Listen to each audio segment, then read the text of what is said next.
Hello everyone and welcome back to the channel. Today we're going to be talking about Smackdown, and I'm going to let you guys know I'm going to be starting a new series very soon on this channel. It's a new series I'm going to be calling Blast from the Past, and the first video has been recorded, but I'll post that maybe tomorrow or whenever I can get the chance to.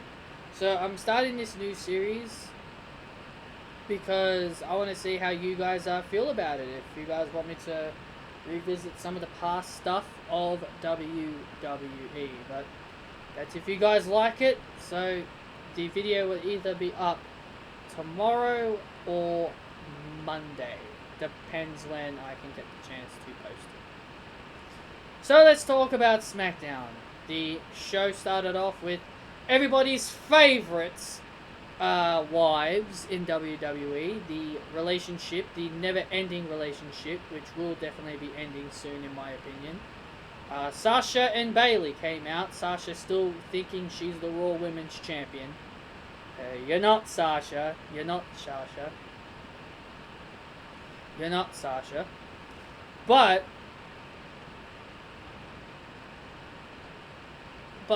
either way, they were talking about greatness, the definition of greatness, that how great they are because they're always winning championships.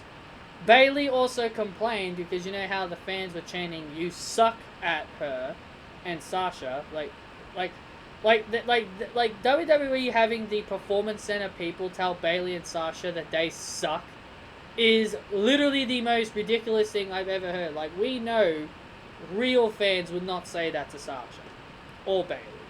Maybe Bayley, but maybe not Sasha. But then Bayley says something which, to me made me go, then why did you win all those titles? Like, Bayley was saying like, oh, I suck. Don't you know how difficult it is to carry around all this gold? And I was thinking to myself, then why did you win them all? Then why did you make it your mission to win them all if you find holding all that gold heavy? So I just thought, why? But anyway, I can only wonder who's going to interrupt. It was by far the most obvious who was going to interrupt. Alexa Bliss and Nikki Cross for the 1 millionth time. Bayley and Sasha were interrupted by Alexa and Nikki Cross. But this time Nikki Cross's music was playing. Not that annoying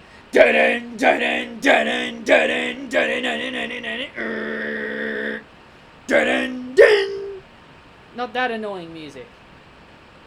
I'm not saying I hate it, but it does get annoying hearing it all the damn time. So it's good to hear that Nikki Cross's music for a change. Nikki Cross came out, talking about how she deserves a rematch because Bayley cheated to beat her. Well, I will definitely admit, yes, she did beat her, but she did cheated to beat her by using Sasha's little brass knuckle, that little brass thing she has on her fingers. But, what else do you expect from heels? So, it's what you would expect from a heel to cheat. But Bayley grants her it. Bayley grants her rematch. When she was saying the person she was going to beat, I was like, she's going to name Sasha, isn't she? But then I remembered Sasha and wasn't in wrestling gear, so... But Bayley makes Nikki Cross wrestle her best pal, Alexa Bliss. Alexa Bliss doesn't want to do it, but Nikki Cross just pushes her and straight up says, come on, let's go. So Nikki and Alexa have a match. It was a pretty long match. It was a good match. Not going to say it was bad. Miss 4 moves of doom, doing what she does best. And but in the end, Nikki Cross got the win. And I know a lot of people are probably going to be annoyed at me saying this, but everybody wants it. Everybody wants this. Everybody wants to see the turn happen. Next week on SmackDown, Nikki Cross turns heel.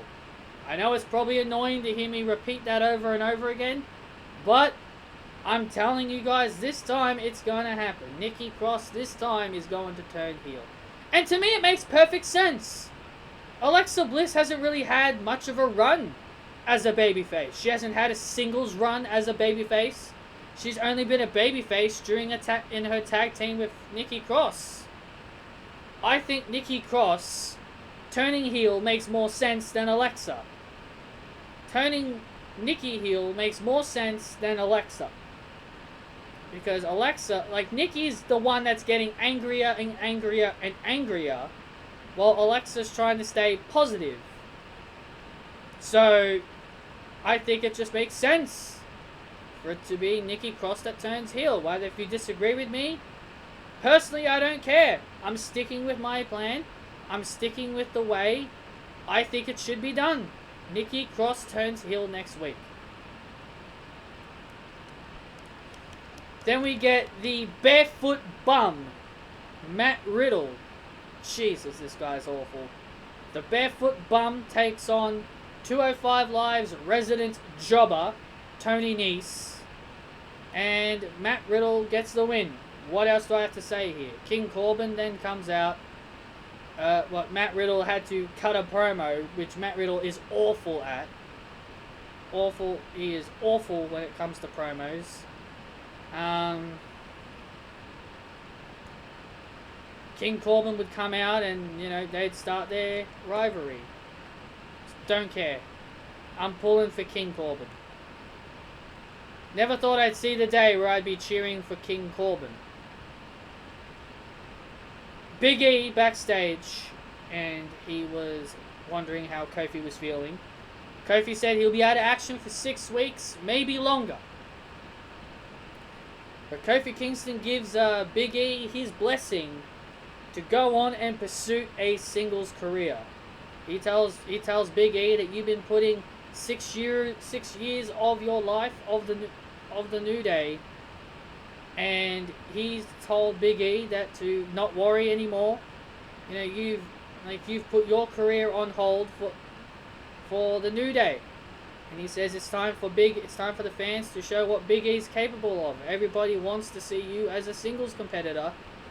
And Kofi also mentioned how Big E never turned on him during his WWE title run. And he appreciates Big E staying loyal. But while he's away injured and Xavier Woods is out injured, he wants Big E to work on his own and pursue a singles career. I really want Big E on his own. And I'm actually glad that Big E is now working on his own. This is an unpopular opinion on my part, because I know how so many people want to see Big E turn heel, you know, and start his big singles push as a heel. Me personally, Big E, yes, he would be a good heel, but I think Big E would be way better off as a babyface. He's so entertaining. He's so funny. If I was to pick a member of the New Day to turn heel, I'd go with Xavier Woods. I honestly would go with Xavier Woods. Because I think Xavier would easily do great as a heel. I think the way he cuts promos, the way he comes off when it comes to his promos, I think it would work. I think it would work wonders for Xavier. I think Xavier, as the jealous member of the New Day, getting jealous that Kofi and Big E are getting all their big moments, but he's being left out. I think it'd be great. I think Xavier Woods would be a fantastic heel. I don't really think I'm not saying Big E wouldn't be a good heel, but I'm thinking Big E is just so likable. He's so funny. Same thing with Kofi. They're both so likable. So I think if I was to pick a member to turn heel, if New Day are going to turn heel, or if they're ever going to break up, I'd go with Xavier Woods. Because I think Xavier would be a perfect heel when it comes to his mic promo skills. Next we had a fatal 4-way. The winner of this match would be the #1 contender for the Intercontinental Championship. It was Grand Metalik Lindsay Dorado, Chad Gable, not calling him by that name that WWE has him under, and Drew Gulak. Now, at first I was thinking Gable was going to win, but then I thought maybe Gulak. But I didn't think for 1 second the Lucha House Party were going to win. But Gran Metalik, he won the match, and he's now earned himself a chance at the Intercontinental Championship. As much as I want to make fun of them and call them the Lucha Bum Party, I'm actually fine with giving someone completely new a chance. I'm actually happy with it. I'm actually glad that WWE's given someone completely new an opportunity. Someone who has never been given an opportunity. Someone like Gran Metalik, I'm actually fine with it. He's definitely not going to win the title next week, so I'm perfectly fine with it.